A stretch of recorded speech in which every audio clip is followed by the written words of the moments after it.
ஓம் சகனா பவது சகனௌ புனக்து சக வீர்யங்கரவாவகை தேஜஸ்வினாவதீதமஸ்து மா வித்விஷாவகை. ஓம் சாந்தி சாந்தி சாந்தி. பகவத்கீதா 9வது அத்தியாயம் 8வது ஸ்லோகம். பிரக்ருதிம் ஸ்வாமவஷ்டப்ய விஸ்ருஜாமி புனః புனக பூத கிராமமிமம் கிருஷ்ணம் அவசம் பிரக்ருதேர் வசாத். இந்த 9வது அத்தியாயத்தில் 7லயே ஆரம்பிச்சாச்சு. 7, 8, 9வது. இப்போ 3வது அத்தியாயத்தில் ஈஸ்வனுடைய தத்துவம் 9 6 அத்தியாயத்தோட முடிஞ்சது. 7வது அத்தியாயத்திலிருந்து தத்பத விளக்கம் கிருஷ்ணர் கொடுக்கிறாரு. ஈஸ்வர தத்துவ விளக்கம். அதில் மாம் அப்படின்னு சொல்லும்போது அவர் சில சமயம் ஈஸ்வர தத்துவத்தையும் சொல்லுவார், சில சமயம் நிர்குண பிரம்ம தத்துவத்தையும் மாம்னு சொல்லி அவர் தன்னுடைய சுரூபத்தை விளக்குறார். இறைவனை விளக்குது.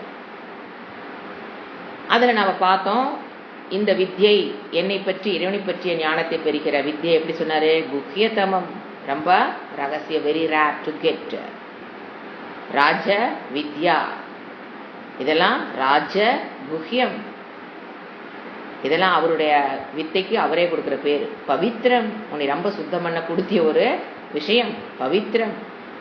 சுசுக்கும் கர்த்தும் அவ்யகம் தர்மியம், இதெல்லாம் கத்துக்கிறது எதனால, எதற்காக இறைவனுடைய பற்றிய ஞானத்தை பற்றி பெறணும்? ராஜவித்யா, ராஜகுக்கியமா இருக்கிற பிரம்ம வித்யா, அபராவித்யா, பராவித்யால பராவித்யாவை ஏன் கத்துக்கணும்? அது சொல்றாரு, மிருத்யு சம்சார வர்த்துமணி, மிருத்யு சம்சாரத்திலிருந்தும் விடுபடு, வர்த்துமணி நிவர்த்தந்தே, எதிலிருந்து நீ விடுபடுவாய்? மிருத்யு சம்சார, அதிலிருந்து நீ பிறப்பு இறப்பு மானச தாப்பம், இதிலிருந்து விடுபடுவதற்காகத்தான் அதிலிருந்து விடுவது நிவர்த்தந்தே. அப்போ தன்னுடைய தன்மை, தன்னுடைய சொரூபத்தை விளக்கும் போது ஒரு பாரடாக்சிக்கல் சென்டென்ஸ் கொடுத்தார். 4லயும் 5லயும் ஒரு விளக்கம் பார்த்தோம். என்ன சொன்னாரு? மஸ்தானி சர்வபூதானி, எல்லாம் என்னில் இருப்பை பெறுகிறது. நச்சமஸ்தானி பூதானி, நான் அவைகளிடம் இல்லை. அப்படின்னா நான் அவைகளிடம் இருப்பை பெற்றவனாக இல்லை. ஏன் இப்படி சொன்னாரு? உலகம்னே ஒண்ணு இல்ல, இருப்பது அனைத்தும் என்னை தவிர்த்து வேறல்ல அப்படிங்கிற 3 கருத்தை 2 பாரடாக்சிக்கல் சென்டென்ஸ்ல கொடுத்தாரு. அதுக்கப்புறம் எப்படி நான் சர்வ வியாபகமா இருக்கிறேன் அப்படிங்கிறதுக்கு ஒரு உதாரணம் கொடுத்தாரு.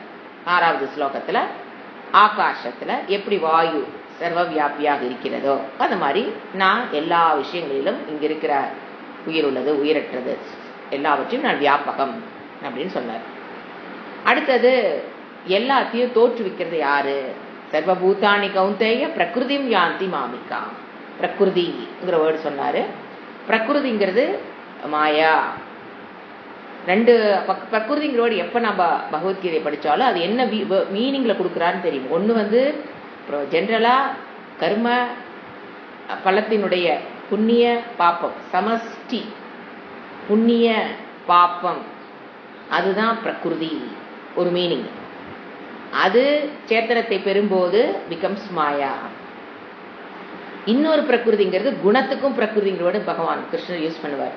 தமோ திரிகுணா ஆத்மிகா, அப்பவும் பிரகிருதிங்கிற வேர்டு வரும். 3 குணங்கள் அப்படின்னு குறிக்கிறதுக்கு பதிலாக மாயாங்கிற வேர்டு போடுறதுக்கு பதிலாக அவர் என்ன போடுவாரு? பிரகிருதின்னு போடுவார். இவர் என்ன சொல்றாரு?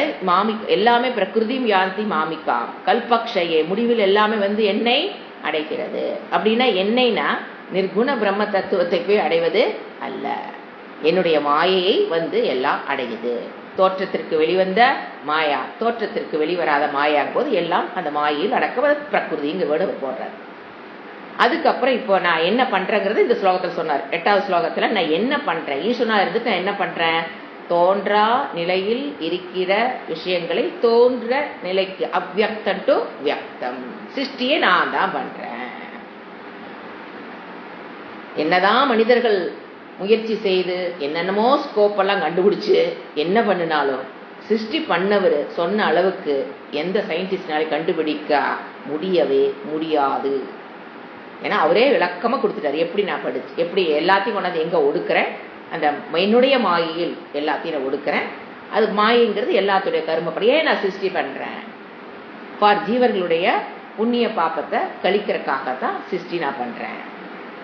எனக்காக நான் பண்ணிக்குள்ள எனக்கு என்ன கிடையாது, விருப்பு வெறுப்பு, இவங்களுக்கு இப்படி படிக்கணும் அவங்கள அப்படி படிக்கணும் அப்படிங்கிறதுலாம் எனக்கு கிடையாது.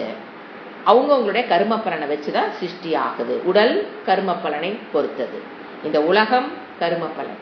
உங்களுடைய infrastructure in which you are living கர்ம பலன். இந்த ஐஸ் எப்படி கண்ணு ஒரு எந்த மாதிரி கண்ணு கிடைக்குது, எது பேஸ் இந்த கண்ணுக்கு, கர்ம பலன். மூக்கு இப்படி இருக்கு, கர்ம பலன். சரீரம் ஏன் இப்படி இருக்கு, கர்ம பலன். என்னை சுத்தி இருக்கவங்களா ஏன் இப்படி இருக்காங்க, கர்ம பலன். என் உலகம் என்னை சுத்தி இருக்கிற என்விரான்மெண்ட் இப்படி இருக்கு, ஏன் இப்படி இருக்கு, நான் பிறந்த நாடு ஏன் இப்படி இருக்கு, நான் ஏன் இந்தியாவில் பிறந்தேன், கர்ம பலன். நான் ஏன் ஆஸ்திரேலியா பிறக்கல, கர்ம பலன். இந்த மாதிரி ஒன்று அந்த கர்ம பலத்தினுடைய கூட்டம் தான் என்னது சிருஷ்டி. இப்ப நீங்க சிருஷ்டி எப்படி பார்க்கணும், கர்ம பலனுடைய வெளிப்பாடு, அதுதான் சிருஷ்டி. இப்ப இந்த ஸ்லோகத்துல என்ன சொல்றாரு, 9வது ஸ்லோகம் படிக்கிற. நச்சமாம் தானி கர்மாணி நிபத்னந்தி, அதாவது அதுக்கு முன்னாடி ஸ்லோகத்தை தன்னுடைய வசமின்றி அந்த ஒரு கருத்தை சொன்னார். அதை பார்த்துட்டு நம்ம போலாம். 8வது என்ன சொன்னாரு, நான் மாயையை என் கட்டுக்குள் வைத்திருக்கிறேன், ஆனா ஜீவர்கள் அந்த மாயுடைய கட்டுக்குள்ள இருக்கிறாங்க. They don't have any freedom. எந்த இடத்துல பிறக்கணும், எப்படி எப்படி வாழ்க்கை, எந்த ஃப்ரீடமும் கிடையாது. ஆனா ஏன் தன்னுடைய மாயினுடைய அஜ்ஞானத்துடைய 2 வெளிப்பாடு ஒன்னு ஆவரணம், இன்னொன்னு விக்ஷேபம். எங்கிட்ட ஆவரணத்தை காமிக்க முடியாது, மறைக்கிறதுங்கிற வேலை எங்கிட்ட செய்ய முடியாது. விக்ஷேபங்கிறது வெளித்தோற்றத்துக்கு பழவாக தோன்றுதல்ங்கிறது எங்கிட்ட வெளிப்படுவா. ஆனா ஜீவர்களிடம் பார்க்கும்போது அதே ஒரு போலீஸ் எப்படி திருடனுக்கு பின்னால போகும்போது என்ன ஒரு நிலை, அதே போலீஸ் 10 பேர் மினிஸ்டருக்கு பின்னால போகும்போது அது மினிஸ்டர்களுக்கு ஒரு பூஷணம், இங்க அலங்கோலம். திருடனை சுத்தி 10 பேர் போனா அது அவனுக்கு அலங்கோலம். மினிஸ்டர் சுத்தி போற மாதிரி நம்ம எப்படி புரிஞ்சுக்கணும், மாயைங்கிறது ஜீவர்களோடு சேரும் போது ஆவரண விக்ஷேபம் 2ஐயும் வெளிப்படுத்தி ஆவரணத்தின் மூலியமாக தன்னுடைய சொரூபத்தை அவள் மறைத்து விட்டாள். ஆனா ஈஸ்வரோட இருக்கும்போது அவனால எதை வெளிப்படுத்த முடியல, ஆவரணத்தை வெளிப்படுத்த முடியாது. வெறும் விக்ஷேபம் மட்டும்தான் அங்க செயல்படுது. அதுதான் அவசம் பிரகிருதே. யாருடைய தன்னுடைய வசமின்றி ஒவ்வொரு ஜீவனும் பிறக்கிறார். தன்னுடைய வசமின்றி பிறப்பு இறப்பு எல்லாமே அவசம். பிரகிருதேர் வசாத்து. பிரகிருதின் இந்த இடத்துல மாயை. பிரகிருதியினுடைய வசத்தில் 3 குணத்தின் அடிப்படையில், இந்த இடத்துல குணத்தை எடுத்துக்கணும், 3 குணத்தின் அடிப்படையில் தான் அவன் செயல்படுறான். சத்துவ குணத்துல ஏன் பிறக்கிறான்னு கேட்டீங்கன்னா பூர்வ ஜென்மத்து கர்ம பலன். ஒருத்தர் தமோ குணத்துல ஏன் பிறக்கிறானா பூர்வ ஜென்மத்து கர்ம பலன். சோ அவங்களே அவங்களுடைய கண்ட்ரோல் இல்லாம யாருடைய கண்ட்ரோல்ல எல்லாம் இயங்கிக் கொண்டிருக்கிற உலக மக்கள் அனைவரும் அவர்களுடைய கண்ட்ரோலில் அவர்கள் இல்லை. குணாதீத்தன் மட்டும்தான் அவனுடைய கண்ட்ரோல் இருப்பான். மற்றவர்கள் அனைவரும் குணாதீத்தனா ஞானி, குணத்தை கடந்தவன் மட்டும்தான் தன்னுடைய கண்ட்ரோல் இருப்பான். மற்றவங்க அனைத்து பேரும் தன்னுடைய கண்ட்ரோல் இல்லை. சோ நம்ம மற்றவர்களை மாற்றணும்னு நினைக்கிறது இயலாத காரியம், அவசியமற்ற காரியம். ஒரு சத்துவ குணத்தில் இருக்கிற நம்ம என்ன பண்ண முடியாது. அதாவது அதற்குண்டான அவனே முயற்சி எடுத்து நம்ம ஒரு குணத்திலிருந்து இன்னொரு குணத்துக்கு வரலாமே தவிர குணத்தை கடத்தல் ஒருத்தன் தனியாக நின்று கடக்க முடியாது. இறைவனுடைய மாயாவியை பிடித்துதா மாயை நம்ம என்ன பண்ண முடியும், கடக்க முடியும். அப்படின்னா சாஸ்திரத்துக்குள்ள வந்தவங்க தான் 3 குணத்தையும் கடந்தவன். குணாதீத்தக. சத்துவ குணத்திலிருந்து தான் குணாதீத்தக ஆகணும். அப்ப என்ன ப்ரொசீஜர், தமோ குணத்திலிருந்து ரஜோ குணத்திலிருந்து சத்துவ குணத்துக்கு வந்துட்டோம் அப்படின்னா ஞானம் கிடையாது. சத்துவ குணத்திலிருந்து குணத்தை கடப்பதற்கு சத்துவ குணம் உதவும். சத்துவ குணமும் பந்தம் தான்.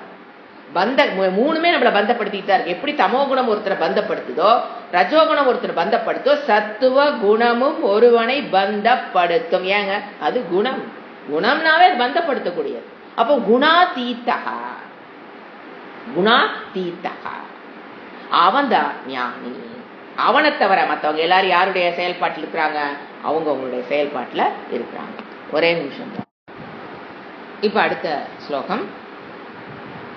நச்சமாம் தானி கர்மாணி நிபத்னந்தி தனஞ்சய உதாசீன வதாசீனம் அசக்தம் தேஷு கர்மசு. இப்ப நான் உலகத்தை படைக்கிறேன் அப்படிங்கறது சொல்லிட்டாரு. இப்போ ஒரு டவுட் நமக்கெல்லாம் வரணும். என்ன டவுட்டு, சாதாரண இந்த கர்மத்தை பண்றக்கே நாம பந்தப்பட்டு விடுகிறோம். ஏன்னா கர்மம்ங்கிறது நம்மளை பந்தப்படுத்தும். கர்மம் கர்ம பலனை கொடுக்கும். அது புண்ணியமா இருக்கலாம், பாப்பமா இருக்கலாம். அந்த புண்ணியம் பாப்பம் நம்மளை அடுத்த சரீரத்தோடு பந்தப்படுத்துது. எந்த கர்மமும் சுபாவமாகவே புண்ணிய பாப்பத்தை கொடுக்கக்கூடியது. எந்த ஒரு கர்மா இருந்தாலும் அது நம்மளை என்ன பண்ணிடுது, பந்தப்படுத்துது. இறைவன் இவ்வளோ பெரிய செயலை செய்யறாரே, அவர் ஏன் பந்தப்படுவது இல்லை? பந்தப்படுவாரா? பந்தப்படல அப்படின்னா ஏன் பந்தப்படலை அப்படிங்கிற விளக்கம் தான் இதில் கொடுக்குறாரு. ஈஸ்வரக சுபாவத்தகா முக்தகான்னு சொல்றார். இயற்கையாக சுபாவத்தாக அவர் என்னது, முக்தகா. மீனிங் எழுதிக்கலாம். தனஞ்சய தேஷு கர்மசு, அந்த செயல், தேஷுன அந்த இடத்துல சிருஷ்டி ஸ்திதி லயம். தேஷு புரோணம், அந்த செயல்களில். எந்த செயல்? என்னுடைய செயல் என்னது? சிருஷ்டி ஸ்திதி லயம். தேஷு கர்மசு சப்தமி.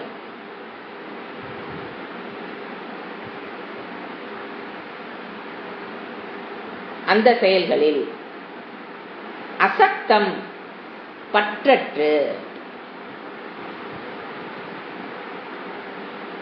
பற்றற்று கர்மத்தை அவர் பண்றேன்னு சொல்றாரு.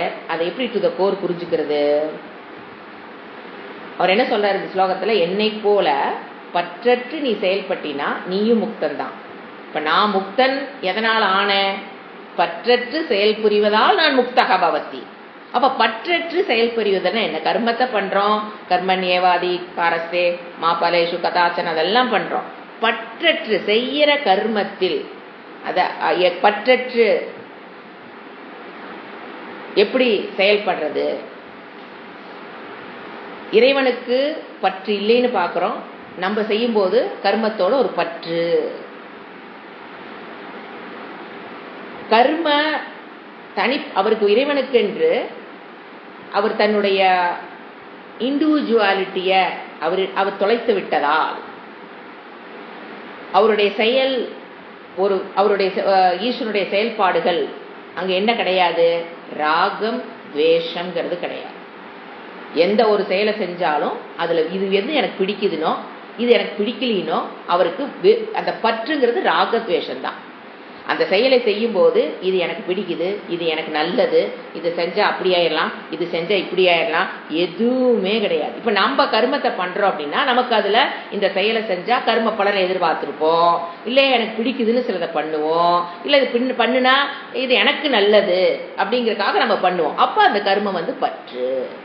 இவர் என்ன சொல்றாரு? தனிப்பற்ற பற்று, வெறுப்பு, விருப்பு, வெறுப்பு எதுவும் இல்லாமல் கர்ம என்ன அந்த இடத்தில் ஆற்றப்பட வேண்டுமோ, ஒரு ஜீவனை படைச்சாச்சு, அவனுக்கு எப்படிப்பட்ட கர்ம வினைக்கு அவனுடைய கர்ம பலனுக்கு தகுந்தாமல் என்ன மாதிரி பேடி வேணுமோ நான் கொடுத்துருவேன், என்ன மாதிரி இன்ஃப்ராஸ்ட்ரக்சர் வேணுமோ அதை கொடுத்துருவேன்.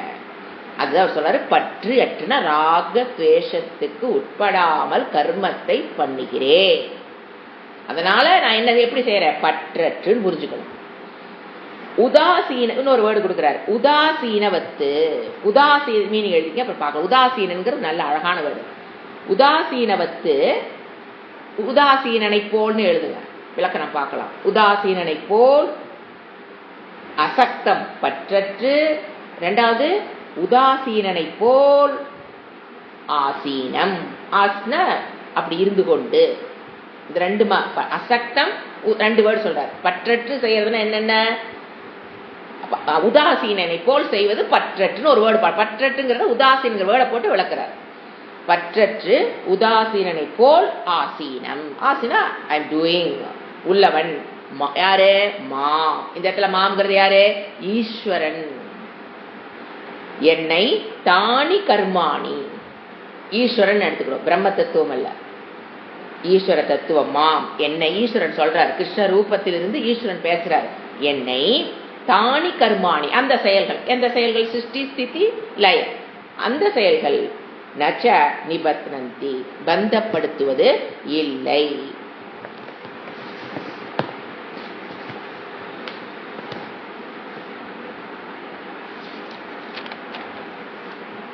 என்னை பந்தப்படுத்துவது இல்லை.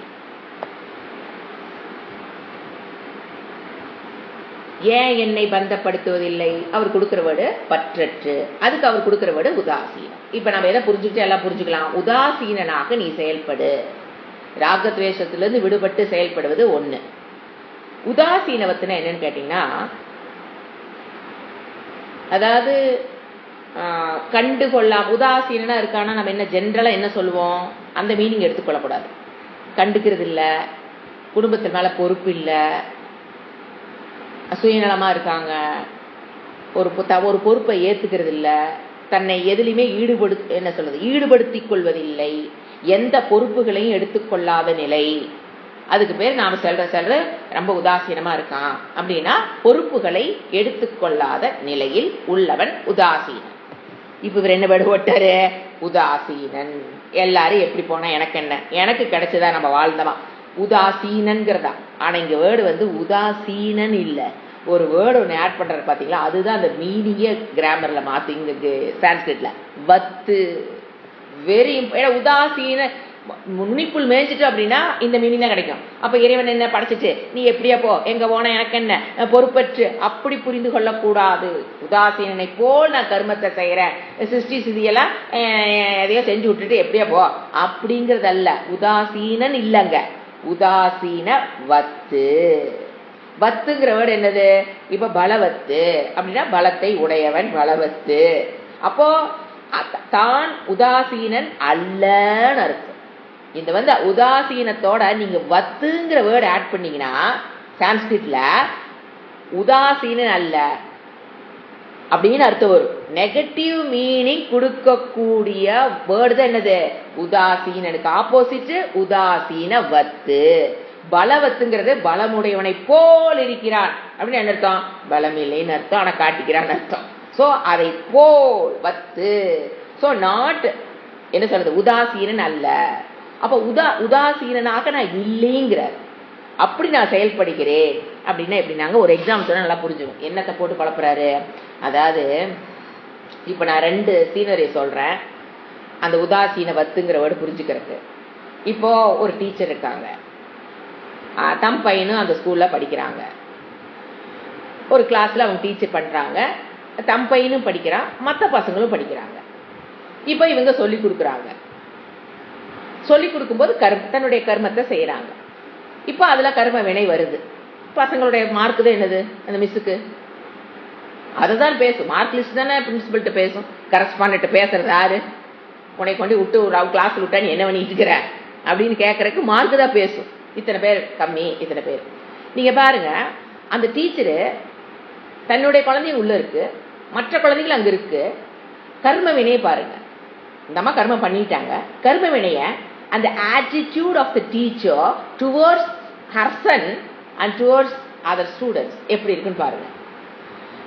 மற்ற குழந்தைகளை பார்க்கும்போது மனம் கவலைப்படுறதோ சந்தோஷப்படுறதோ பெருசா ஒண்ணு இருக்கு. சரி ஓகே பண்ணணும், வந்துருச்சு. நான் சொல்லி கொடுத்தாது எப்படி இருந்தீங்களா, நான் சொல்லி கொடுத்தா அதெல்லாம் பாஸ் ஆகிருக்குது, அதுகளுக்கு இருக்குன்னு எதை ஏற்றுக்க மாட்டாங்க எந்த டீச்சரும். நான் நல்லா சொல்லி கொடுத்தா அது வந்துருச்சு, வள்ளினால அது படிக்கல. வேற 2க்கு 2 பதில் வச்சிருப்பாங்க. நல்லா படிக்குதுன்னா அதுக்கு நான் தான் காரணம், படிக்கலினா அதுக்கு அதுதான் காரணம். ஸோ என்னது, அது உதாசி. அது ஒரு பெருசா அது மனசு பாதிக்காது. ஏதோ கேட்டுவாங்களே, பிரின்சிபல் கேட்டா என்ன பதில் சொல்ல ஒரு 2 நிமிஷம் பயப்படுவாங்களே தவிர மனதளவுல உள்ள என்னடா பண்றது இப்படி ஆயிப்போச்சே அப்படிலாம் கவலைப்பட மாட்டாங்க. அதே தம் பையன் மார்க்கு அதிகமா வந்தாலும் to the core she will enjoy, fail ஆனாலும் to the core she will suffer. இதுதாங்க 2க்கும். கர்மம் ஒண்ணுதான், 2 இடத்துல 2. இப்போ அப்ப அந்த அம்மா ஏன் டு த கோர் எங்க சஃபர் ஆகுறாங்க? பந்தம், பற்று. தம் மக மேல ஏன் பையன், எல்லா குழந்தைகளும் ஒண்ணுதான். அத்தனைக்கும் மற்ற பசங்க கொடுத்த ஃபீஸ்ல தான் இது அங்க சம்பளமே வாங்குது. அந்த பசங்க எல்லாம் கொடுத்த இதுலதான் சம்பளமே வாங்குறாங்க. ஆனாலும் அந்த பற்றுங்கிறது புரியுதுங்களா? தம் பையன் குறையும் போது மனதளவில் அவங்க அந்த மாதிரி நான் என்ன இப்ப இறைவனை வாங்க. இப்ப இந்த எக்ஸாம்பிள் இறைவனை வாங்குனா, இறைவன் அந்த கர்மத்தை செய்யறாரு, என்ன பண்றாரு? சிருஷ்டி ஸ்திதி லயத்தை நான் பண்றாரு. அதுல நான் சுகத்தையோ துக்கத்தையோ நான் அதனால் அடைவது இல்லை. ஏன்? எதுக்கிட்டு எனக்கு என்ன கிடையாது, மமக்காரம் அகங்காரம்ங்கிறது இல்ல. நான் பண்றேங்கிற கர்த்திருவம் இல்ல, நான் அனுபவிக்கிற போக்திருத்துவம் இல்ல, அகங்காரம் இல்ல. அதனால என்ன இல்ல? மமக்காரம் இல்ல. அகங்காரம் என்ன? நான் இந்த சரீரம் நான் படைக்கிறேன் அப்படிங்கிறது இல்ல. இது என்னோட பையன், என்னோட குழந்தைகள்ங்கிற மமக்காரம் பேர். ரெண்டும் இல்ல. மூணாவது அகங்காரம் மமக்காரம் இல்லைங்க போது நான் செய்தேன், நான் கஷ்டப்பட்டு சொல்லி கொடுத்தேன் அப்படிங்கிற கர்த்திருவமோ, ஐயோ படிக்கலையே மார்க் இல்லையே போக்திருத்துவம், என்ஜாய் பண்றது பேர் போக்திருத்துவம். ஐயோ இவ்வளவு கஷ்டப்படுத்தி சொல்லி கொடுத்து இந்த பையன் வாங்கலையே, அது போக்திருத்துவம். சோ இந்த எதுவுமே நான் எந்த செயலை பண்ணிட்டு இருக்கிறேன்? சிருஷ்டி ஸ்திதி லயம். அந்த அந்த மூணு அவ்வளோ பெரிய செயலை செய்யும் போதும் நான் அதில் பந்தப்படுவது இல்லை. அதுதான் என்ன. இப்ப என்ன வேர்டு பார்த்தோம்? உதாசீன வத்து. நான் கர்மத்தை செய்யறேன், எந்த விதமான கர்த்திருவம் போக்திருத்துவம் சரீர அபிமானம் எதுவும் இல்லாம நான் செய்யறதுனால நான் அந்த செயல்கள் என்னை பந்தப்படுத்துவதில்லை. சரி, ஓகே, இறைவன் என்ன எப்படி உலகத்தை படைக்கிறான்னு பார்த்துட்டோம். இதன் மூலியமாக நாம் புரிந்து கொள்வது என்ன? அவரை போல நாம் மனிதர்களும் அந்த கர்த்திருவம் போக்திருத்துவம் அகங்காரத்தை விட்டுட்டு கர்மத்தை செய்ய கத்துக்கிட்டோம்னா நாம்பளும் முக்தக பவதி. அந்த கர்மத்தினால் நான் பாதிக்கப்பட மாட்டேன். ஐ எம் ஆல்சோ முக்தக. இதுதான் உதாசீனன். முயற்சி எப்படி புரிஞ்சுக்க கூடாது? ஜென்ரலா இது முயற்சி செய்யாதவன் அப்படி அல்ல, முயற்சி செய்யாதவனை போல் அப்படின்னு அர்த்தம். எவர் என்ன சொல்ல வராரு? எல்லா கர்மத்தையும் நான் செய்யறேன், ஆனால் அதனால் மனதளவில் பாதிக்கப்படுவது கிடையாது. எப்படி ஸ்கூல் ஸ்டூடெண்ட்ஸ் மார்க் வாங்குறதுனால பெருசா அந்த மிஸ்ஸுக்கு பாதிப்புலாம் வராது, பாதிப்பே வராது. அதை தன் குழந்தைங்க போது பாதிப்பு வருதோ அது அந்த இடத்துல பற்று இருக்குன்னு அர்த்தம். இந்த இடத்துல பற்று இல்லாமல் அவர்கள் செயல்படுகிறார்கள். ஏன்னா அது அவங்களுடைய குழந்தை இல்லாதனால பற்று வலி நாம் நினைச்சுக்கிறோம். அந்த அந்த இதுல பற்று இல்லாமல் அதனால எனக்கு கர்த்திருவம் போக்திருத்துவம் கிடையாது. பற்று விடுறதுனாலதான் உங்களுக்கு என்ன வரதில்லை? அசரீர அபிமானத்தை விட்டதுனால கர்த்திருவம் போக்திருத்துவம் இல்லாமல் தனிப்பற்ற எனக்கு யார் மேலையும் விருப்பும் கிடையாது. ஈஸ்வரனை கரெக்டா புரிஞ்சுக்கணும். அப்பதான் இந்த ஐஸ் வைக்கிற வேலைக்கெல்லாம் போக மாட்டோம். ஈஸ்வரனுக்கு ஏன்னா நிறைய பேர் ஐஸ் வைக்கிற வேலையை ரொம்ப நல்லா பண்றாங்க. ஏதாவது தப்பெல்லாம் நிறைய பண்றவங்க நிறைய கோயிலுக்கு போறதை நம்ம பாக்குறோம். நிறைய தப்பு பண்றாங்க, நிறைய கோடியா கொடுக்கு. என்ன நினைச்சா அவங்க ஐஸ் வச்சு, அதாவது மனுஷனுங்களுக்கு ஐஸ் வச்சு பழகி ஈஸ்வரனை ஐஸ் வச்சுக்கலாம், தேவதைகள் ஐஸ் வச்சுக்கலாம். அதெல்லாம் நடவாத காரியம். அவர்களுக்கென்று தனிப்பட்ட பற்று இல்லை.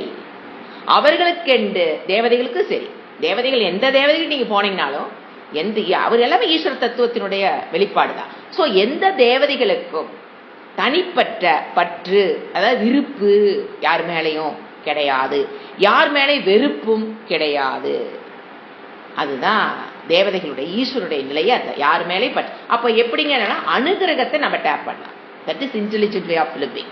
அதான் நான் சொல்வேன், எப்ப நம்ம அந்த அனுகிரகத்தை டேப் பண்றோம், சமஷ்டியா அவருடைய குழந்தைகளை நம் குழந்தைகளை போல் பாவித்து உதவி செய்யறோம். அப்படிங்கும் போது கண்டிப்பா அவருடைய அனுகிரகத்தை நம்ம ஈஸியா டேப் பண்ணிடலாம். ஈஸியான வழி இதுதான். அப்போ இந்த வேதாந்தத்துக்குள்ள வரும்போது நம்ம அவர் அனுகிரகத்தை டேப் பண்றோம். மற்றவங்களுக்கு உதவி செய்யும் போது அதுக்கு தான் அவர் எங்க பாயிண்ட் அடிக்கிறாரு? கிரகஸ்தா பஞ்சமகா யக்னம் பண்ணு. அப்ப ஆட்டோமேட்டிக்கா நமக்கு என்ன கிடைக்கும்? அவருடைய அனுகிரகத்தை நம்ம டேப் பண்ணலாமே தவிர விருப்பு வெறுப்புல அவர் கிடையாது. ஐஸ் வைக்க முடியாது. என்ன பண்றோமோ அதுக்குண்டான விளைவுகளை நாம சந்திச்சுதான் ஆக வேண்டும். அடுத்தது, மயா தியக்ஷேன பிரக்ருதிஹி சூயதே சச்சராச்சரம் கேத்து நானேன கௌந்தேய ஜகத் விபரிவர்த்ததே. அதாவது என்னுடைய முயற்சி எப்படிப்பட்டது?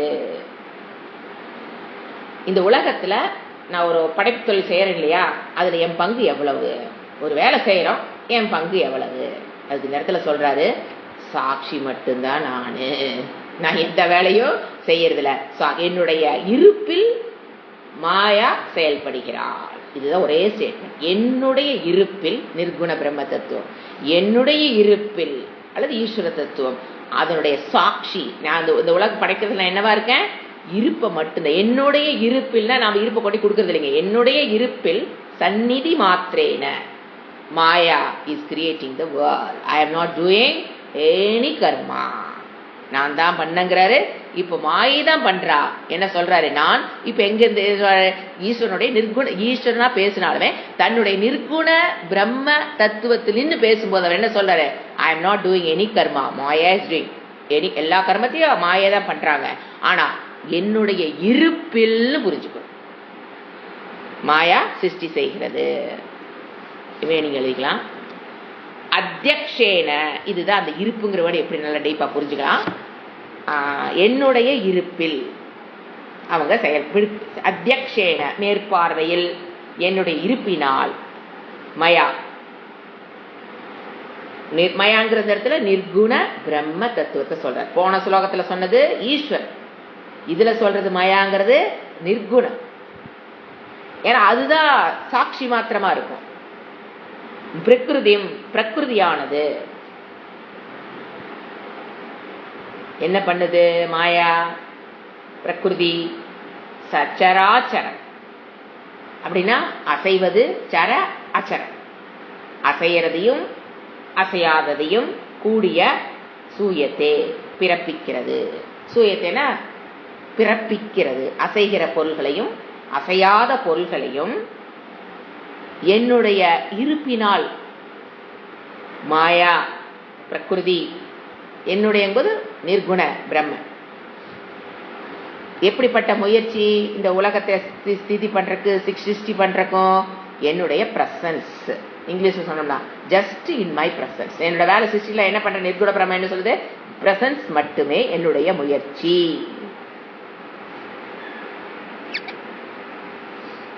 அடுத்தது கௌந்தேய, குந்தி புத்திரனே. அனேன அப்படின்னா இந்த, ஹேத்துனா இந்த காரணத்தினால். எப்படி? ஜஸ்ட் பிரசன்ஸ் மட்டும்தான். இந்த சிருஷ்டில என்னோட வேலை என்ன? Just presence. அப்ப யாரெல்லாம் செய்யறது? மாயா. ஹேத்துனா காரணத்தினால், இந்த காரணத்தினால். ஜகத்து விபரிவர்த்தத்தை மாறி மாறி வருகிறது. விபரிவர்த்தத்தை இது 10வது ஸ்லோகம் பாத்தீங்கன்னா, இப்ப 4வது ஸ்லோகத்திலிருந்து ஆரம்பிச்சு ஈஸ்வர தத்துவம் இதோட முடியுது. கடைசி ஸ்லோகம் ஈஸ்வர தத்துவத்தை விளக்குகிற ஸ்லோகம். இனி கான்செப்ட் மாறும்.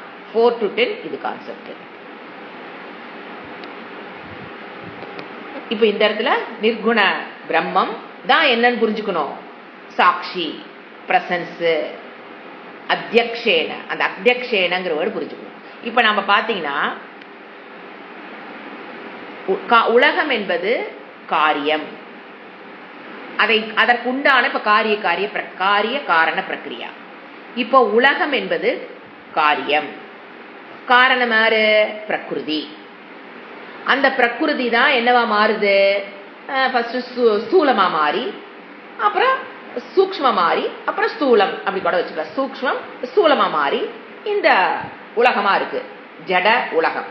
மாயா என்பதும் ஜடம். அதிலிருந்து வந்தது ஃபர்ஸ்ட் சூக்ஷ்மம், அப்புறம் அதுல இருந்து வந்தது ஸ்தூலம். இப்ப மாயா ஜடம் போது எல்லாமே என்னதான்? ஜடம்.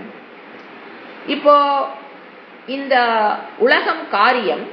காரணம்னு பார்க்கும்போது ஒண்ணு வித்து மாற்றம். ஈஸ்வர தத்துவத்துக்குள்ள ஈஸ்வரன் தான் உலகத்தை படைக்கிறாரு போது அவருக்குள்ள 2 தத்துவம் நம்ம பார்த்திருக்கோம். ஒன்னு என்னது? சவிகார காரணம், பரிணாம காரணம் வேர்டு கேட்டிருப்பீங்க. அதுக்கு இன்னொரு வேர்டு சவிகாரணம், மாற்றத்திற்கு உட்பட்ட. ஈஸ்வர தத்துவத்துக்குள்ள 2 இருக்கு பிரின்சிபல். ஒன்னு நிர்குண பிரம்மம், இன்னொன்னு பிரகிருதி மாயா. இந்த 2 சேர்ந்து ஈஸ்வரன் தான் என்ன நம்ம சொல்லிட்டோம்? நிமித்த காரணம், உபாதான காரணம் யாருதான்? ஈஸ்வரஹ ஏவ. இப்போ அதுல மாறுகிற தத்துவம் மாறு அப்படின்னு பாத்தீங்கன்னா அந்த சவிகாரம். சவிகாரனா வித்து விகாரம், மாறுதலுக்கு உட்பட்டது. பரிணாம காரணம் அது யாரு? குணம், மாயா. குணம்னு சொல்லலாம், பிரகிருதின்னு சொல்லலாம், மாயான்னு சொல்லலாம், குணம்னு சொல்லலாம். அதுதான் மாறுகின்ற தத்துவம். இன்னொன்னு இருக்கு, அது என்னது? நிர்விகார காரணம். ஈஸ்வரனுக்குள்ள இன்னொரு பங்கு நிர்விகார காரணம். அகம் நிர்விகார காரணம் அப்படின்னா சைத்தன்யம், சைத்தன்ய காரணம். இதுதான் அவர் சொல்றார். உலகம்ங்கிறது காரியம், நான் தான் காரணம். அதுக்குள்ள எனக்குள்ள 2 காரணம் இருக்கு. ஒன்னு சவிக்கார காரணம், இன்னொன்னு நிர்விகார காரணம். இந்த வேர்டு தான் அவர் யூஸ் பண்றாரு. ஒன்னு சவிக்காரம், ஒன்னு எனக்குள்ள இருக்கிற ஒண்ணு மாறுது அப்படின்னா அது நான் அல்ல, என்னுடைய பிரசன்ஸ்ல, நிர்குண பிரம்மத்தினுடைய பிரசன்ஸ்ல மாயா பரிணாம காரணம், சவிகார காரணம், பூதத்திற்கு காரணம். பூதம்னா இந்த உலகத்திற்கு காரணம். இப்படிங்கிற கருத்தை தான் இந்த இடத்துல நான் என்னவா இருக்கேன், just my presence. For example, ராஜா சந்நிதி மாத்திரேன, அவர் இந்த சீட்ல உட்கார்ந்தாருனாவே போதும், எல்லாம் என்ன நடக்கும், செயல்கள் நடக்கிறது. அதை போல நம்ம புரிஞ்சுக்கலாம் ஓரளவுக்கு. எக்ஸாம்பிள், இப்போ இவர் என்ன சொல்றாரு, இத நாம இந்த இடத்துல நிறைய வேதாந்திக் ஸ்டூடெண்ட் ஆத்ம தத்துவத்தை நான் புரிஞ்சுக்கிட்டேன். நம்ம வகுப்பில் நான் சொல்லல, ஜென்ரலா டோட்டல் வேதாந்திக் ஸ்டூடெண்ட்ஸ் இந்த இடத்துல ஒரு இடத்துல தவறு பண்றதை நம்ம பார்க்கிறோம். ஏன்னா நான் எந்த காரணத்தையும் என்ன சொல்ல கர்மத்தையும் நான் பண்றது இல்லை. என்ன பண்ணுது, சரீரம் தான் பண்ணுது. நமக்கு அண்டர்ஸ்டாண்டிங் ஒரு இடத்துல வருதா? அப்போ தப்ப பண்ணினாலுமே இந்த வேதாந்த படிச்சதுனால, அதுதான் கத்தி மேல டபுள் எஜ்டு கத்தி கத்தின்னு சுவாமிஜி அடிக்கடி சொல்லுவார். ஏன்னா இந்த வேதாந்தத்துக்குள்ள வந்ததுக்கு அப்புறம் நான் என்ன ஒரு ஸ்டேஜ்ல புரியும், ஆத்மா நான் அக்கர்த்தா, எந்த கர்மத்தையும் செய்யறதில்லை. யாருதான் பண்றா, சரீரம் தான் பண்ணுது. தப்ப பண்ணிட வேண்டியது, காஷியஸா தப்ப பண்ணிட வேண்டியது. பண்ணிட்டு இந்த சரீரம் பண்ணிருச்சு. ஏன்னா ஒரு தப்பு பண்ணும்போது உள்ள ஒரு கில்ட்டி கான்சியஸ் வருது, ஐயோ நம்ம தப்பு பண்ணிட்டோமே. அதிலிருந்து விடுபடுவதற்கு தே ஆர் யூசிங் வேதாந்தா. நிறைய பேர் இருக்காங்க. இந்த சரீரம் பண்ணிருச்சு, அதுதான் அவர் சொல்லுவாரு, சரீரத்துக்கு உத உனக்கு இல்லைன்றார். அப்ப அப்படிப்பட்ட பேசுறவங்க என்ன பண்ணணும், அடி யாருக்குதா, இப்ப சரீரத்துக்கு உழுகுது, உனக்கு இல்லைன்னு சொல்லிட்டு ஜட்ஜ் என்ன பண்ணணுமாமா, இப்படி போய் ஜட்ஜிட்ட போய் இப்படி ஒரு ஆள் சொன்னா அவர் என்ன சொல்லணும், உனக்கு இல்ல ராசா, யூ கீப் சேஃப். சரீரத்துக்கு என்ன உழுகுது, இப்போ உத, சரீரத்துக்கு தூக்கு. தப்பு பண்ண கொலை பண்ண சரீரம். ஏன்னா இந்த ஒரு ஆர்கியூமெண்ட் ஒரு ஒரு கோர்ட்ல நடந்திருந்துருக்குது. ஒரு வேதாந்திக் ஸ்டூடெண்ட் நான் பண்ணல, என் சரீரம் பண்ணுன்னு ஒரு வேர்டை விட்டு, அப்ப அந்த ஜட்ஜு சொல்லி இருக்காரு. அது எங்க நடந்ததுன்னு தெரியாது, சுவாமிஜி சொல்லி நான் கேட்டிருக்கேன். அப்ப அந்த ஜட்ஜு சொன்னார்னா, உனக்கு தான் தூக்கப்பா, உன் சரீரத்துக்கு தான் தூக்கப்பா, உனக்கு இல்ல, ஒன்னும் பேச முடியாது இல்லைங்களா? சோ இந்த மாதிரி ஏன்னா இதெல்லாம் அதனாலதான் கரெக்டான ஆளுகிட்ட வேதாந்தத்தை கொடுங்க, சரியில்லாத ஆளுகிட்ட கொடுத்துறாதீங்க, வெளியில தள்ளி விட்டுருங்க. தானும் குழம்பி இந்த மாதிரி ஆளுங்க உலகத்தை எப்படி குழப்பாங்க யோசனை பாருங்க. தானும் குழம்பி சுத்தி இருக்கிறவங்க குழப்பி, நான் தப்பு பண்ணேன், நான் பண்ணல, ஏன் சரீரம் தான் பண்ணுச்சு, அது இந்த சூழ்நிலை இது பண்ணி ஆகணும், பண்ணிருச்சு. இது என்ன அர்த்தம், என்னது இது? அதாவது தர்மத்துக்கு உட்பட்டுதான் நம்ம வேதாந்தமே பேசே தர்மம். அந்த தர்மத்தையும் விட்டடிச்சுட்டு என்ன அண்டர்ஸ்டாண்டிங்? சோ வேதாந்தம் நம்ம என்ன சொல்லக்கூடாது, இந்த பலகீனமான விஷயங்களை போய் நம்ம மாட்டிக்கொள்ள. எதுனா பலகீனம், நாங்க அறிந்து கொள்கின்ற, அதாவது கிளாஸ் அட்டன் பண்ணும் போது 100% சக்தியுடன் இருந்து கவனிச்சு விஷயத்தை வாங்கணும். சக்தி இல்லாமல் பலகீனம், நீங்க கிளாஸுக்கு வரலினா ஒரே காரணம் மனம் பலகீனங்க. நாம நினைச்சுக்கிறோம் அது காரணம் இது காரணம், எதுவுமே காரணம் இல்லை. அந்த பலகீனமான மனம் அது எப்படித்தான் புரிஞ்சுக்கும், பலகீனமா தான் புரிஞ்சுக்கும். ஸ்ட்ரென்த்தா புரிஞ்சுக்குமே என்ன? Strong mind can understand everything perfectly. பலகீனமான மனம் தான் என்ன பண்ணு, இந்த மாதிரி வேலையெல்லாம் பண்ணும். ஏன் அவங்க அந்த மாதிரி பலகீனமான மனம், தர்மத்துக்கு உட்பட்டால வாழ்க்கையினா எப்படிங்க மனம் பலமா ஆகும்? சோ வேதாந்தத்துக்குள்ள குவாலிபிகேஷன் இல்லாதவர்களுக்கு, அதாவது இல்லாதவங்க வளர்த்திக்கிறக்கு ரெடியானவங்களுக்கு கொடுக்கலாம். குவாலிபிகேஷன் வந்தவங்களுக்கு தான் சாஸ்திரம் சொல்லிக் கொடுக்கணும்னா யாருக்குமே சாஸ்திரம் சொல்லிக் கொடுக்க முடியாது. அப்ப என்ன சொல்ல வருது சாஸ்திரம்னா, மனம் பலகீன குவாலிபிகேஷனை பெற்றுக்கொள்ள முயற்சி செய்பவர்களுக்கு சொல்லிக் கொடுக்கலாம். குவாலிபிகேஷனை பெற்றுக்கொள்வதற்கு முயற்சி செய்யாமல் வெறும் காதுல வேணுமனே நான் கேட்டுட்டு உட்காந்துருக்கவங்களுக்கு தயவு செஞ்சு சொல்லி கொடுத்துறாது. ஏன்னா அவங்க என்ன பண்ணிக்கல, மனதை ஸ்ட்ராங் பண்ணிக்கலை. பலகீனமான மனதில் நீங்க என்ன சொன்னாலும் அது எப்படித்தான் புரியும், தப்பாதான் புரியும். அப்ப என்ன சொல்லுவான், நான் தப்பு பண்ணினேன், பண்ணலை, என் சரீரம் தான் தப்பு பண்ணுச்சுன்னு எல்லாம் பண்றவங்களையும் நாம பாக்குறோம். ஆச்சுங்களா? இப்ப 4 to 10 என்ன சொன்ன நானு, ஈஸ்வர தத்துவம். என்னென்ன தத்துவத்தை இது வரைக்கும் நம்ம பார்த்திருக்கோம்? ஈஸ்வரனுக்கும் ஜகத்துக்கும் உள்ள சம்பந்தத்தை சொன்னார். அதாவது சத்தியம் மித்யா சம்பந்தம். அதுதான் மஸ்தானி பூத்தானி, என்னிடம் எல்லாம் இருக்கிறது, என்னிடம் எதுவும் இல்லை அப்படிங்கிற அந்த பாரடாக்சிக்கல் சென்டென்ஸ் மூலியமாக இறைவன் ஃபர்ஸ்ட் என்ன சொன்னாரு? சத்திய மித்யா சம்பந்தம். எனக்கும் இந்த உலகத்துக்கும் என்ன சம்பந்தம்? சத்திய மித்யா சம்பந்தம். அப்புறம் என்ன சொன்னாரு? உலகம் எப்படி சிருஷ்டி செய்யற? மாயா ஈஸ்வர தத்துவம். அதுல ஈஸ்வர தத்துவத்தில் இருக்கிற மாயை தான் சவிகாரம். நான் என்னதான்? நிர்குண பிரம்ம தத்துவம், சாட்சி, இன் மை பிரசன்ஸ். மாயா தனக்குள் 3 குண ஆத்மிகா மாற்றத்தை ஏற்படுத்தி இந்த உலகத்தை படைக்கிறார். இப்ப நம்மளுடைய சாஸ்திரம் என்ன பண்ணுது? கர்மத்தை பண்ணும்போது இயற்கையாக ஒரு மனிதன் பந்தப்பட்டு விடுகிறான். இந்த ஞானத்தை பெறும்போது ஈஸ்வரன் எப்படி பந்தப்படாமல், அதுக்கு தான் நம்ம படிக்கிறது. எதுக்கு படிக்கிறோம்? ஈஸ்வரனை பத்தி தத்துவத்தில் எதுக்கு படிக்கிறோம்? இப்ப நம்ம ஜென்ரலா கர்மத்தை பண்ணும்போது பந்தப்பட்டுறோம், புண்ணிய பாவத்துக்குள்ள போய் சிக்கிக்கிறோம்.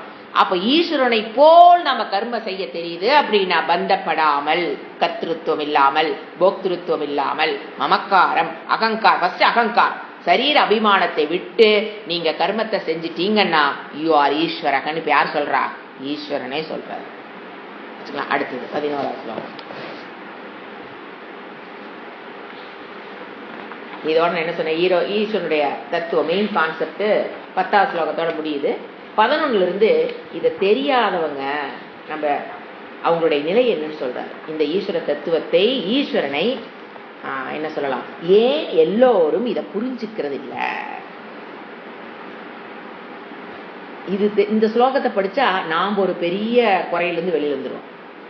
இந்த ஸ்லோகத்துக்கு அர்த்தம் தெரிஞ்சா பெரிய குறையிலிருந்து நாம வந்துடும். ஈஸ்வரன் என்ன சொல்லுவாரு? படிக்கிற பாருங்க. அவஜானந்தி மாமூடாகா, திற்ற மூடாகா மானுஷி தனுமாசிதம் பரம்பாவம ஜானந்தக மம பூத மகேஸ்வரம். மக்கள் என்னெல்லாம் எப்படி பாக்குறாங்க? ஒரு சரீரத்தை எடுத்து கிருஷ்ணரா பாக்குறாங்க. என்னை எப்படி பாக்குறாங்க? ஈஸ்வர தத்துவம் தெரியறது இல்ல, பரபிரம்ம தத்துவம் தெரியறது இல்ல. என்னை எப்படி பாக்குறாங்க? சாதாரணமாக அவதார புருஷனாக அவர்கள் என்னை பார்க்கிறார்கள். Open statement. கிருஷ்ணரா என்ன பார்க்காதீங்கிறது கிருஷ்ணரே சொல்ற. இந்த ஸ்லோகத்தை படிச்சுட்டு கிருஷ்ணரை தாண்டாம இருக்க நிறைய பேர் இருக்காங்க. இந்த ஓப்பன் ஸ்டேட்மெண்ட் என்னது? என்னை எல்லாரும் மூடர்கள் திட்டுறாரு. அவங்கள என்னை உடலில் அவதார புருஷனான கிருஷ்ணனாக மட்டும் என்னை பார்க்கறாங்க இந்த மூடர்கள். நான் யாரு? ஈஸ்வர தத்துவம்.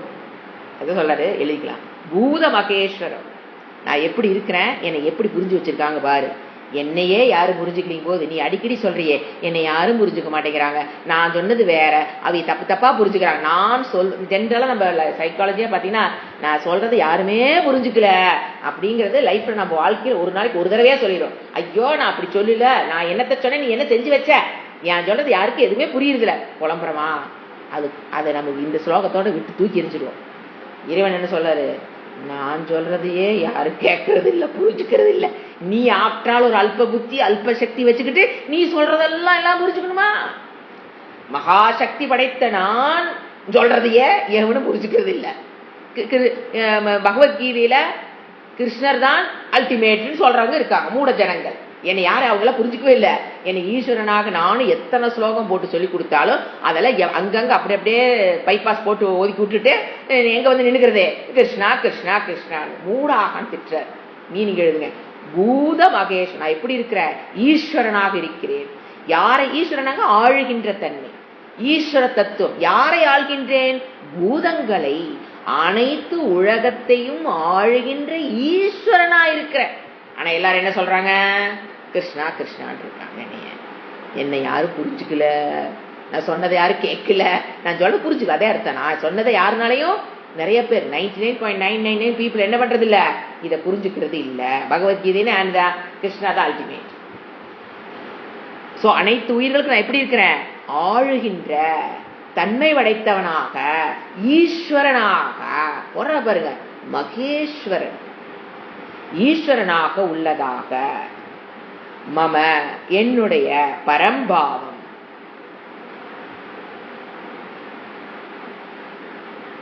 மம என்னுடைய பரம்பாவம் மேலான தன்மையை, என்னுடைய மேலான தன்மை, ஈஸ்வரனாக இருக்கிற என்னுடைய மேலான தன்மையை, பரம்பாவம் மேலான தன்மையை அஜானந்தக அறியாதவர்கள். அஜானந்தக ஆனா ஆப்போசிட். அஜானந்தக அறியாதவர்களாக யார் இருக்கா? மூடாக.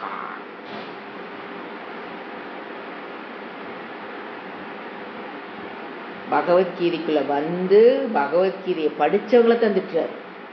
பகவத்கீதைக்குள்ள வராதவங்களை அவங்க வந்து திட்டுறதுக்கு வாய்ப்பே இல்லை. யோசனை பாருங்க, பகவத்கீதைக்குள்ள வந்து இவ்வளவு ஸ்லோகங்கள் படிச்சுட்டு என்ன சொல்றாங்க? என்னை எப்படி அறியுதுல அவங்கெல்லாம்? ஈஸ்வரனாக என்னை அறிவதில்லை மூடர்கள்.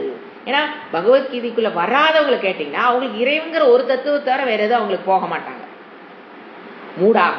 மானுஷி என்னை எப்படி பாக்குறாங்கல்லாம்? மனிதனாக, மனித உடலை. மானுஷின்னு என்னது? மனித. தனும்னா உடல். மனித உடலை ஆசிரித்தம் அடைந்ததாக, அவதார புருஷனாக. மனித உடலை அடைகிறது எந்த ஸ்டேஜ்? நானு அவதார புருஷனாக. மாம் என்னை அவஜானந்தி. அவஜானந்தி என்ன தெரியுங்களா? அவமதிக்கிறார்கள். என்ன வேர்டு போடுறாரு பாருங்க, அவஜானந்தி. ஜானந்தி வேறங்க, அஜானந்தி வேற. அவன்னு போட்டா சமஸ்கிருதத்துல என்னை அவர்கள் அவமதிக்கிறார்கள். ஏன்? எப்படி?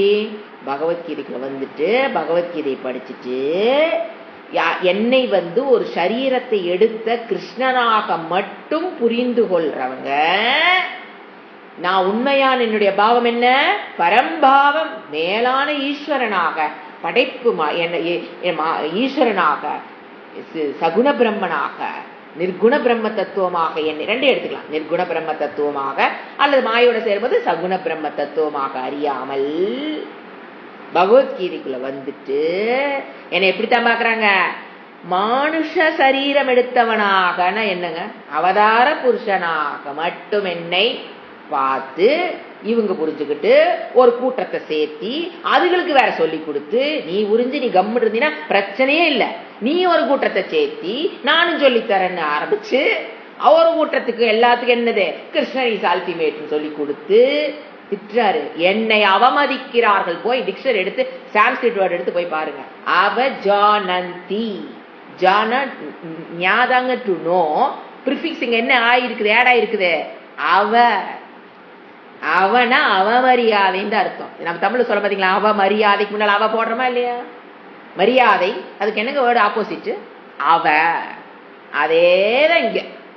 அவமதிக்கிறார்கள். Correct translation. அவமதிக்கிறார்கள். என்னை அவர்கள் தப்பா புரிஞ்சுக்கிட்டு ஒரு கூட்டத்தை சேர்த்துக்கிட்டு அதுகளுக்கு இதையவே சொல்லி கொடுத்துக்கிட்டு என்னை அவர்கள் அவமதிக்கிறார்கள், மூடர்கள் திட்டுறார். அப்ப என்ன பண்ணணும்?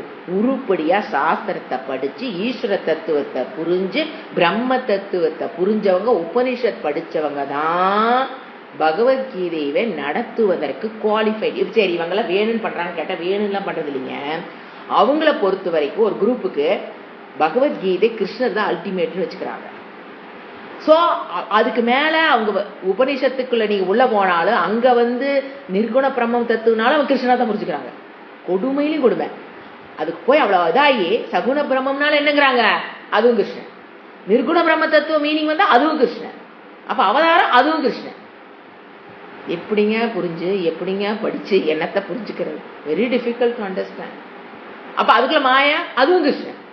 நீங்க சொல்லும் போது கேட்டு வச்சுங்களேன், ஐயோ அப்பா மண்டை நமக்கு இருக்கிறதையெல்லாம் போட்டு உடச்சு விட்டுருவாங்க. ஏன்னா இதுவும் கிருஷ்ணன், அதுவும் கிருஷ்ணன், எதுவும் கிருஷ்ணன். அப்ப நமக்கு ஒரு ஏற்புடையதாவே இருக்காது, ஒரு கிளாரிட்டி புத்திக்கு ஏற்புடையதாவே இருக்காது. ஒருத்தரே வந்து எப்படி மாயா, ஒருத்தரே எப்படி நிர்குணம், ஒருத்தரே எப்படி ஈஸ்வரன், ஒருத்தரே எப்படி கிருஷ்ணன். அது அதுக்கு புரிஞ்சு அது என்ன சொல்றாரு? என்னை அவர்கள் அவமதிக்கிறார்கள். சோ அனைத்து உயிர்களுக்கும் எப்படி இருக்கிறேன்? மகேஸ்வரனாக. ஈஸ்வரன்கிற ஓபன் ஸ்டேட்மெண்ட். அது சாதாரண ஈஸ்வரன் இல்ல, மகேஸ்வரன். அது உள்ள என்னை அந்த மேலான தன்மை அறியாமல். உபனிஷத்துக்கள் மேலான தன்மை எப்படிங்க அறியறது? இப்ப ஒரு சொல்றாரு, அவருடைய மேலான தன்மை எப்படிங்க அறியறது? உபனிஷத்துக்கள் படிக்காததுனால, பகவத்கீதையே சரியா புரிஞ்சுக்காததுனால, அதுதான் அர்த்தம். மேலான தன்மை அவர்கள் அறியாதவர்களாக அவர்கள் என்னை அவமதிக்கிறார்கள். என்ன புரிஞ்சுக்காம என்ன அவமதிக்கிறார்கள். இப்ப இதுல இருந்து சைக்காலஜிக்கல் பாயிண்ட் என்ன? இறைவனே நொந்துட்டார். இறைவனாலேயே முடியாது. என்னது? மற்றவர்களை புரிந்து வைத்து கொள்ள. நான் சொல்ற கருத்தை நான் சொல்றபடி புரிஞ்சுக்குவாங்களான்னு கேட்டா பெர்சன்டேஜ் புரிஞ்சுக்குவாங்க, இல்லைன்னு சொல்லல. இப்ப கம்பேர் பண்ணுங்க. இறைவன் கொடுத்த பாப்புலேஷன் எடுங்க. இறைவன் போது நம்ம சமஸ்டிக்கு போலாம். அதுக்கு அவர் சொல்றார், சமஸ்டி பாப்புலேஷனை பாருங்க. அவர் சொன்ன கருத்தை உள்ளதை உள்ள இந்த டிக்கெட்லாம் வந்துங்க கிருஷ்ணரை அவன் அல்டிமேட்டா வச்சுங்களே, நீ கல்டிவிட் ஆகணும். அவரு தப்பு இல்லை, அந்த கான்செப்டே தப்பு. சோ இப்ப நீங்க total population of the world, இப்ப பகவான் கிருஷ்ணர் நான் அதே ஈஸ்வர தத்துவம் ஒரு டீச்சிங் கொடுக்குது. யோசனை பாருங்க. அவர் சொல்றத உள்ளதை உள்ளபடி புரிஞ்சுக்கிட்ட மக்கள் இந்த உலகில் எத்தனை பேர்? விரல் விட்டு எண்ணிலாம் நினைக்கிறேன். இல்ல ஒரு 2 காலை யூஸ் பண்ணா கவுண்ட் பண்ணிடலாம், கையை காலை யூஸ் பண்ணா கவுண்ட் பண்ணிடலாம், அவ்வளவு பேர் தான் இருக்கணும். ஆச்சா, இறைவனுக்கு அந்த நிலைமை. ஈஸ்வரனா இருக்கிறவருக்கே அவர் சொன்னதை உள்ளதை உள்ளபடி சொல்லி கொடுக்குறவங்க, அதை தெரிஞ்சுக்கிட்டவங்க புரிஞ்சுக்கிட்டவங்க இவ்வளவு பெர்சன்டேஜ் உங்களுக்கு கணக்கு போட்டுக்குங்க. இப்ப நம்மள கணக்கு போடுங்க, சைக்கலாஜிக்கல் பாயிண்ட்க்கு வருவோம். இப்ப நாம சொல்றத அந்த பெர்சன்டேஜுக்கு மேல அதிகமா கேட்டுட்டு இருக்காங்க. நான் சொல்ல வரேன், இறைவன் சொன்னதை கேட்கிற பெர்சன்டேஜை விட நாம சொல்றது அப்பப்போ 1-2 கேட்டுறாங்க. அப்பப்போ சோ இப்ப நாமளுக்கு என்ன தேவையில்லை, நம்ம எதுக்குள்ள போய் லாக் ஆகக்கூடாது.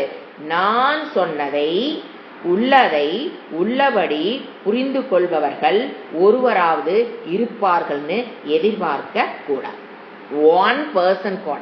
ஏன்னா இறைவனோட ரேஷியோவை அவ்வளவு கம்மியா போகும்போது மகாசக்தி படைத்த அவருக்கே பெர்சன்டேஜ் அவ்வளவுதான் இருக்குது.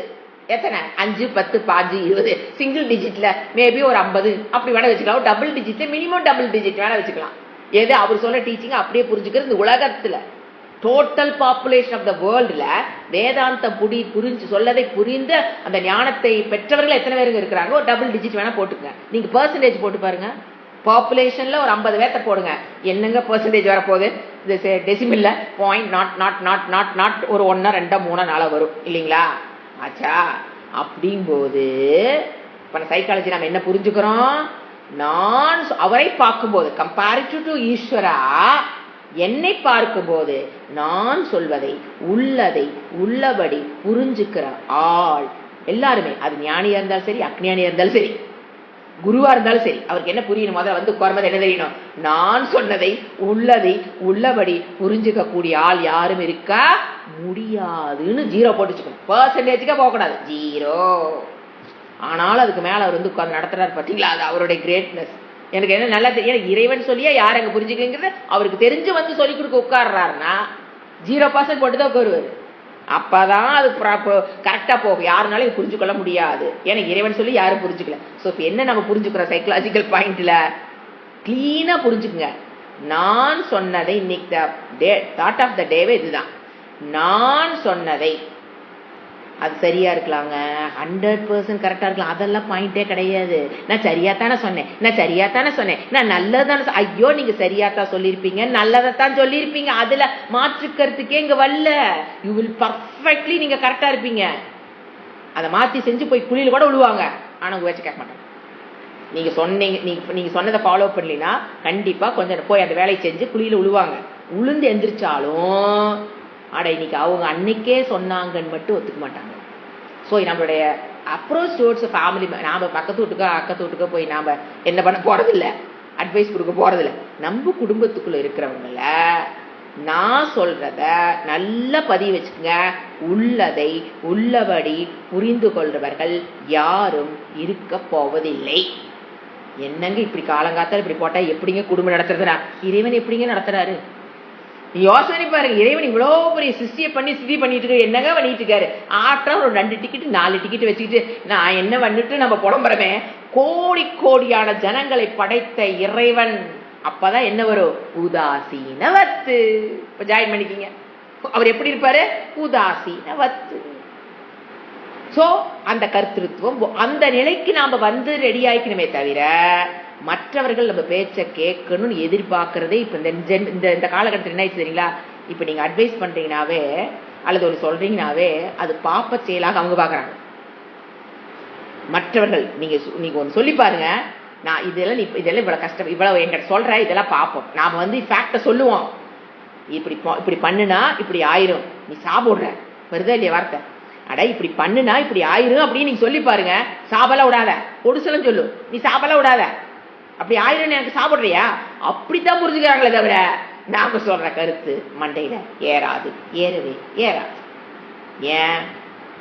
உலகமே அப்படித்தான். இறைவனுக்கு அந்த நிலையும் போது இதுல இருந்து என்ன சைக்காலஜி புரிஞ்சுக்கலாம்?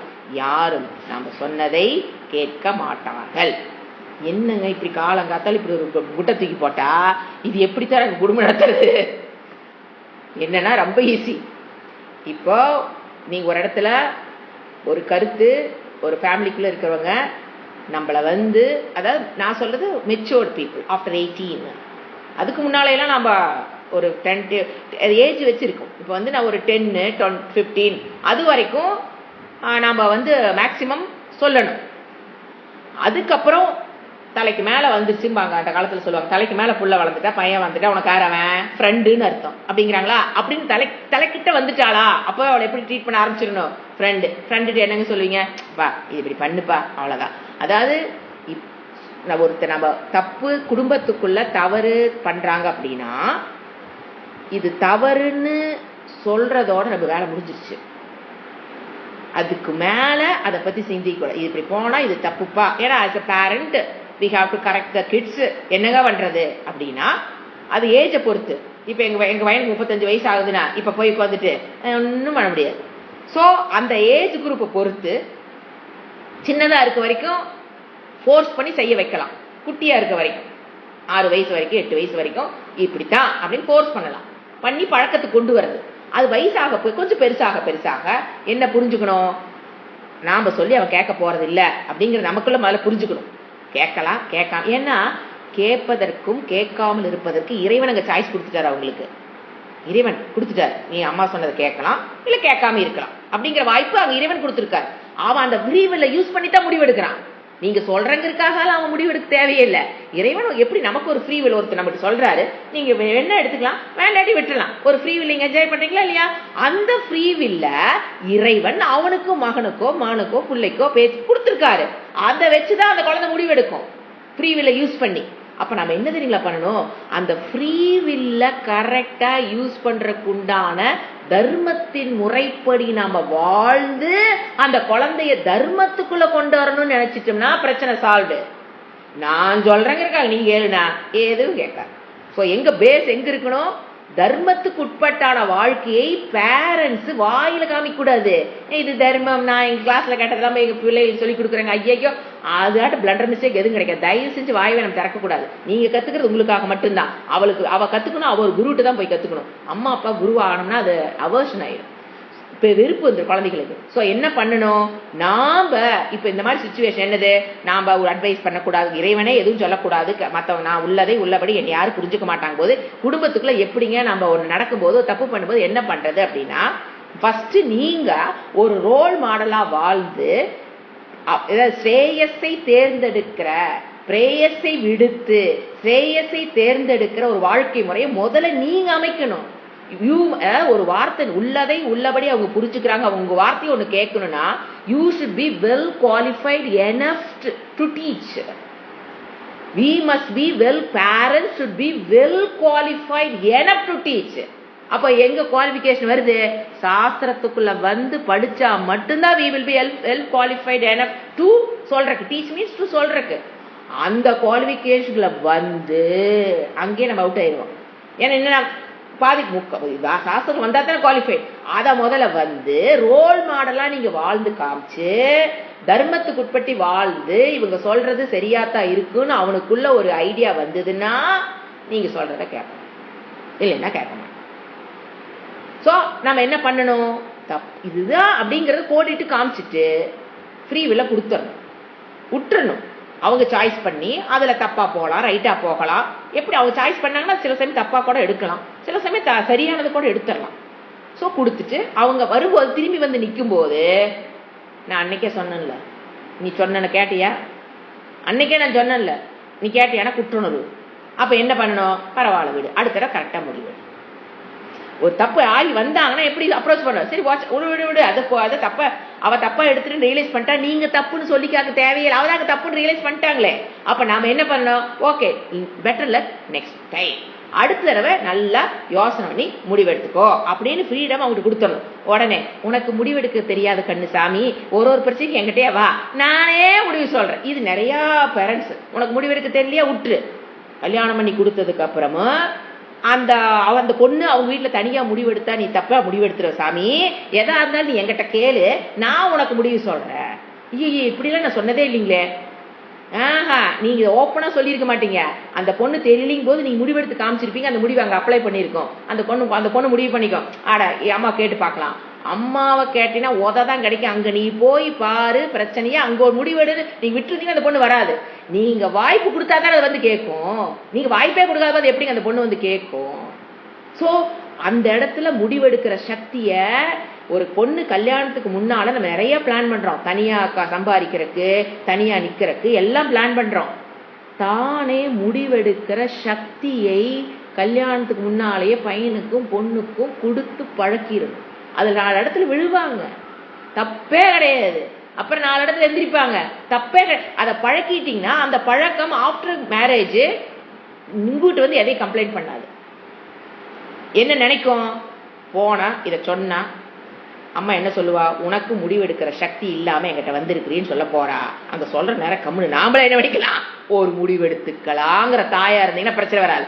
அந்த பொண்ணு வந்து ஒரு பிரச்சனை சொல்லும் போது நீங்க ஒரு முடிவை சொல்லி அதை போய் அங்க ஃபாலோ பண்ணும் போது மறுபடியும் அந்த மனதை இயலாமைக்கே போயிட்டே இருக்கு. அந்த மனம் இயலாமைக்கு போய் அப்புறம் தான் நம்ம எத்தனை பாக்குறோம், எத்தனை சூசைட்ஸ்.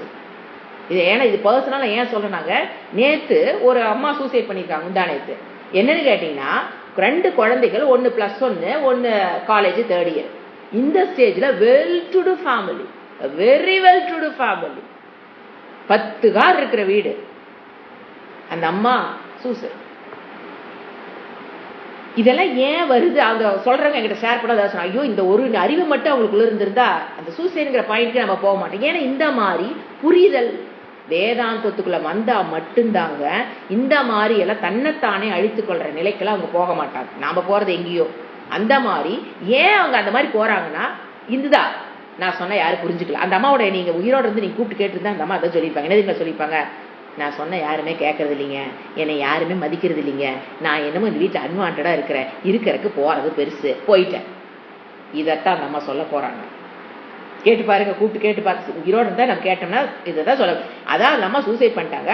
சூசைட் பண்ணாம அந்த மனநிலையில் சுத்திட்டு இருக்கிறவங்க தான் இன்னைக்கு ஃபேமிலியில் அதிகம். என்ன மெயின் ப்ராப்ளம், நான் சொன்னதை கேட்க மாட்டேங்கிறாங்க. யாருக்கு கேட்டு பாருங்க, நான் சொன்னதை கேட்க மாட்டேங்கிறாங்க, என்னை மதிக்கிறது இல்லை. இப்ப நான் சொன்னதை கேட்கலன்னு அவங்க என்ன நினைச்சுக்கிறாங்க, மதிக்கிறது இல்லை, என்னை அவங்க மதிக்கிறது இல்லை, சொன்ன பேச்சு கேட்கறது இல்லை, எனக்கு அங்க மரியாதையே இல்லை. அப்ப எதுக்கு நாங்க இருக்கணும், எதுக்கு நான் வாழணும், எதுக்கு அங்க இருக்கணும், இல்லை எதுக்கு நான் வாழணும், ஏதோ ஒரு முடிவுக்கு வந்துடுறேன். அப்படி அல்லங்க.